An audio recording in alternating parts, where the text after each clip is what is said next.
എത്ര സമയമെടുത്ത് മുന്നൊരുക്കങ്ങൾ നടത്തിയാലും മൂകാംബിക ദേവിയുടെ വിളി എത്തിയില്ലെങ്കിൽ കൊല്ലൂരിലേക്കുള്ള യാത്ര മുടങ്ങുമത്ര എന്നുള്ളത് ഞങ്ങളുടെ ജീവിതത്തിൽ ശരിക്കും സംഭവിച്ച കാര്യങ്ങളാണ്.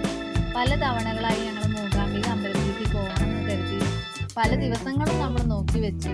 ആ സമയത്തൊക്കെ നമുക്ക് എപ്പോഴും തടസ്സങ്ങളാണ് ഉണ്ടായിട്ടുള്ളത്. പക്ഷേ ഈ ഒരു യാത്ര എന്ന് വെച്ചിട്ടുണ്ടെങ്കിൽ നമുക്ക് ശരിക്കും മനസ്സിലേക്ക് ഒരു ഉൾവിളി വന്ന പോലെ തന്നെയാണ്. അവൾക്ക് പെട്ടെന്ന് ലീവ് 2 ദിവസത്തെ ലീവ് കിട്ടും, റെസ്റ്റും ഓഫും കിട്ടി. അങ്ങനെ ഞങ്ങൾ പോവാന്നുള്ളത് പെട്ടെന്നുണ്ടായ ഒരു യാദൃശ്ചികമായിട്ടുള്ളൊരു തീരുമാനമായിരുന്നു. ആ തീരുമാനം ദേവി വിളിച്ചത് കൊണ്ട് തന്നെയാണ്. ആ ഒരു വിശ്വാസം ഭയങ്കരമായിട്ട് ഞങ്ങൾക്ക് തോന്നിയിട്ടുണ്ടായിരുന്നു. അമ്മയെ കാണാനുള്ള ആ ഒരു ആഗ്രഹത്തിന്റെ പുറത്ത് ഞങ്ങൾ പോയപ്പോഴും നമുക്ക് യാത്രാ ക്ലേശങ്ങളോ ക്ഷീണമോ അങ്ങനത്തെ ഒരു കാര്യങ്ങളും ഉണ്ടായിരുന്നില്ല കേട്ടോ. നമുക്ക് ശരിക്ക് നമ്മുടെ മൂകാംബിക സന്നിധിയിൽ എത്തണമെങ്കിൽ ഭഗവതി വിളിക്കണം എന്നുള്ള വിശ്വാസം കേരളത്തിലുണ്ടെങ്കിൽ അത് ഞങ്ങൾക്ക് ശരിക്കും മനസ്സിലേക്ക് തട്ടിയിട്ടുള്ള ആ ഒരു എന്താ പറയുക, നമ്മുടെ ജീവിതത്തിൽ യാഥാർത്ഥ്യമായിട്ടുള്ള ഒരു കാര്യം തന്നെയാണ്. ഈ ഒരു നവരാത്രി സമയത്ത് തന്നെ ഈ ഒരു യാത്ര വേണോ? അത്രയും തിരക്കായിരിക്കും. ചെറിയ കുട്ടിയെ കൊണ്ടാണ് പോകുന്നത്. പിന്നെ അവിടെ റൂമൊക്കെ എടുക്കാൻ ഭയങ്കര ബുദ്ധിമുട്ടാണ്. നമ്മൾ മുൻകൂട്ടി ബുക്ക് ചെയ്യണം, ഭയങ്കര റേറ്റ് ആണ്. അങ്ങനെയൊക്കെ പലരും നെഗറ്റീവായിട്ട് നമ്മുടെ അടുത്ത് പറഞ്ഞിട്ടുണ്ടായിരുന്നു. അപ്പോൾ നമ്മുടെ മനസ്സിൽ ഈശ്വര അങ്ങനെയൊന്നും ഉണ്ടാവില്ല, ദേവി നമ്മളെ കാക്കുന്നുള്ള ഒരു വിശ്വാസമായിരുന്നു. നമ്മൾ അവിടെ എത്തിയപ്പോൾ തന്നെ ഞങ്ങൾ കാറിലാണ് പോയിട്ടുണ്ടായിരുന്നത്. കാർ ഡ്രൈവർ ശരിക്കും ഞങ്ങൾക്കൊരു ദൈവത്തെ പോലെയാണ് കണ്ടത്. ആള് തന്നെ അവിടെ റൂമൊക്കെ കാണിച്ചു തന്നു. അപ്പം നമ്മുടെ മനസ്സിൽ വിചാരിച്ച ആ ഒരു എന്താ പറയുക എമൗണ്ടിന് തന്നെ നമുക്ക് റൂം കിട്ടി. നമ്മുടെ അമ്പലത്തിൻ്റെ അടുത്ത് തന്നെ റൂം കിട്ടി. അങ്ങനെ ഞങ്ങൾ റൂമിലൊക്കെ എത്തി. നമുക്ക് കഴിയാൻ പറ്റുന്ന നല്ല സൗകര്യത്തോടുള്ള റൂം തന്നെയാണ് ഞങ്ങൾക്ക് കിട്ടിയത്. അത് കഴിഞ്ഞ് ഞങ്ങൾ നേരെ ഫ്രഷ് ആയിട്ട് അമ്പലത്തിലേക്ക് പോയിക്കൊണ്ടിരിക്കുകയാണ്. അപ്പോൾ 8:30 നട അടയ്ക്കുന്നതാണ് പറഞ്ഞിട്ടുണ്ടായിരുന്നത്. ഞങ്ങൾ ഒരു 8:30 ഏകദേശം ഇങ്ങനെ റൂമിൽ നിന്ന് ഇറങ്ങിയപ്പോൾ. എന്നാലും പോയി നോക്കാം, കണ്ടിട്ട് വരാം അവിടെയൊക്കെ എന്ന് പറഞ്ഞു. കാരണം ഭയങ്കര എക്സൈറ്റ്മെൻ്റ് ആയിരുന്നു. നമുക്ക് മൂകാംബികയിലേക്കൊക്കെ എത്തിപ്പെടുക എന്ന് പറഞ്ഞാൽ തന്നെ ഭയങ്കര സന്തോഷമുള്ള കാര്യമല്ലേ.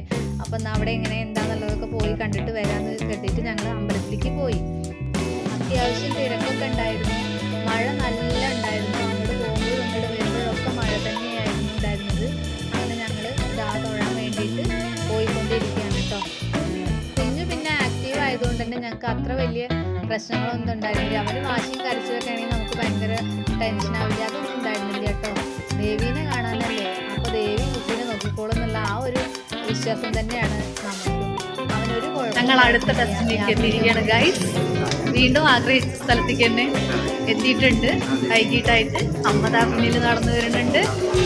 മൂകാംബികയിൽ ഞങ്ങൾ എത്തിയിട്ടുണ്ട്. എന്തെങ്കിലും പറയും ഗൈസ്? ഏറെ നാളത്തെ ആഗ്രഹമായിരുന്നു മൂകാംബിക അമ്മയുടെ മണ്ണിലൊന്ന് വന്ന് ഒന്ന് തൊഴുതു പോകണം എന്നുള്ളത്. അതിപ്പോൾ ഇന്നിതാ സാക്ഷാത്കരിക്കാൻ പോവുകയാണ്. ഓക്കേ.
അമ്മയ്ക്ക് കന്നഡ ഭാഷ അറിയാവുന്നതുകൊണ്ട് തന്നെ അമ്മ അതൊക്കെ വായിച്ചിട്ട് ഞങ്ങൾക്ക് പറഞ്ഞു തരികയാണ് കേട്ടോ.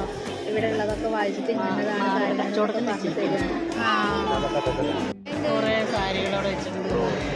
അത് മംഗളാദേവിയുടെ അവിടെ അങ്ങനെ ആയിരിക്കും, നമുക്കറിയില്ലല്ലോ. അവിടെ ദിവസം മാറ്റി അവിടെ എന്തായിരിക്കും.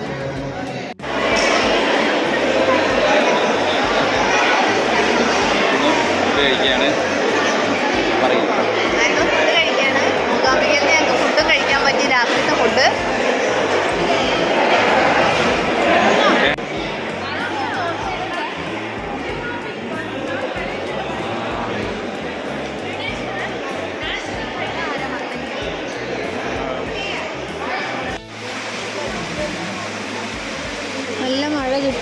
ഞങ്ങൾക്ക്. മഴയത്ത് ചോറിനിട്ട് നിൽക്കുന്നവൾ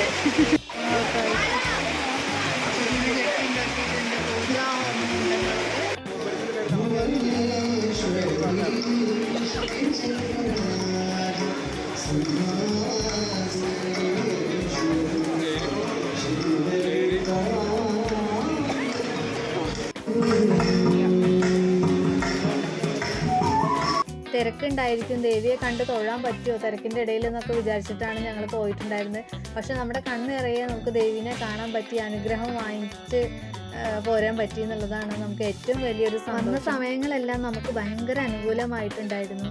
ദേവി നട അടയ്ക്കുന്നതിന് മുന്നേ തന്നെ നമുക്ക് കയറി തൊഴാൻ പറ്റി. പിന്നെ അവിടെ ഒരു കഷായം വഴിപാട് പോലെ കൊടുക്കുന്നത് ഉണ്ട്. പക്ഷെ ഞങ്ങൾക്കത് വാങ്ങാൻ കഴിഞ്ഞിട്ടുണ്ടായിരുന്നില്ല. ഇനി അടുത്ത തവണ പോകുമ്പോൾ നമുക്കത് വാങ്ങിക്കണം എന്നുണ്ട് മനസ്സിൽ.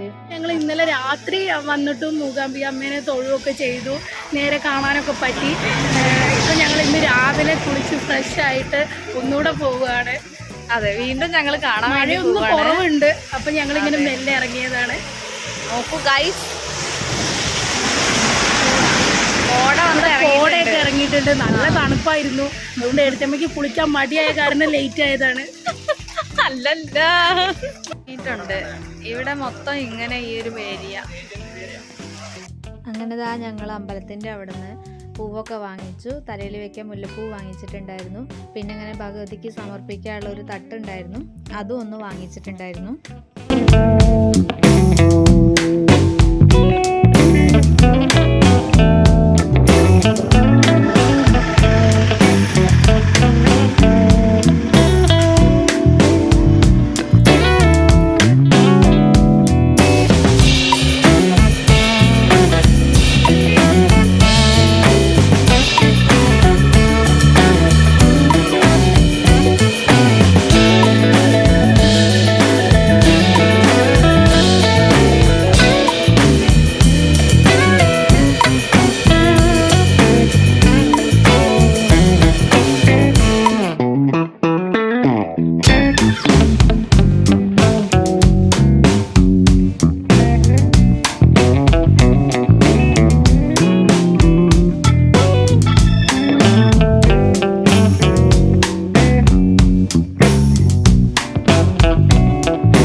തൊഴുത് നിൽക്കുമ്പോഴാണ് നമ്മുടെ സിനിമ ഫീൽഡിലുള്ള സീമാജി നായരെ കണ്ടത്.